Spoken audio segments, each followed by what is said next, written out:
All right, our second topic is actually probably the biggest story from Monday, and that was the Giants firing Brian Daboll, who's just short of 4 years in New York. The Giants are 2-8. There are obvious reasons for this.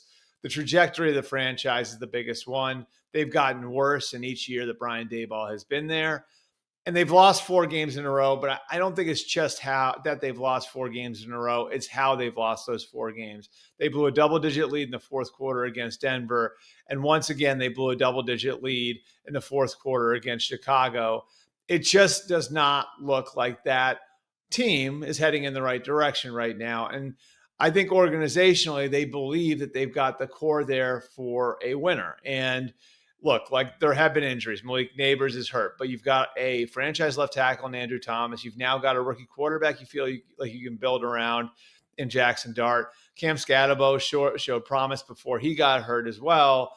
And then on defense, you've got Dexter Lawrence, who hasn't played to the level he was at last year. Brian Burns, who has had a great year. A young player in Abdul Carter, who might become the defensive rookie of the year. So you've got pieces there. It just hasn't shown up on the field.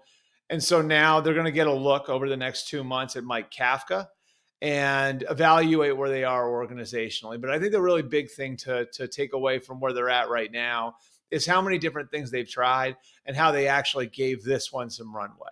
So if you want to go back to walking away from Tom Coughlin, they tried the young offensive coach route in hiring Ben McAdoo, elevating him up off their staff. That didn't work. Then they bring in a veteran offensive coach in Pat Shurmur. That doesn't work. Those guys only last 2 years apiece. Then you go to Joe Judge, who was sort of the battleship commander type, the program leader. He's a special teams coach by trade, but they brought him in to be an overseer of the program. That didn't work. So 2 years, 2 years, 2 years. You didn't want to pull the plug that quick on Brian Daboll, so you gave this one a little bit more time. But this was another dip into the, all right, like let's invest in the quarterback position. Let's get somebody who can develop quarterbacks like a McAdoo, like a Shurmur, and that didn't work. So I think what they have to go back and do now, and they have 2 months to do it, is take a hard look in every bucket. And this cannot be about finding one guy or another. This cannot be about just finding somebody to develop Jackson Dart. This has got to be about somebody reimagining the franchise, figuring out a different way to do things. And I look at like what Joe Shane's been able to do there over the course of his 3+ years, and they haven't won, and that's a huge problem. But one of the reasons they're hanging on to him is he was able to modernize their operation and get them to see things a little bit differently, in a little bit of a different way organizationally. Can you find a coach who's capable of doing that? That to me is the big thing.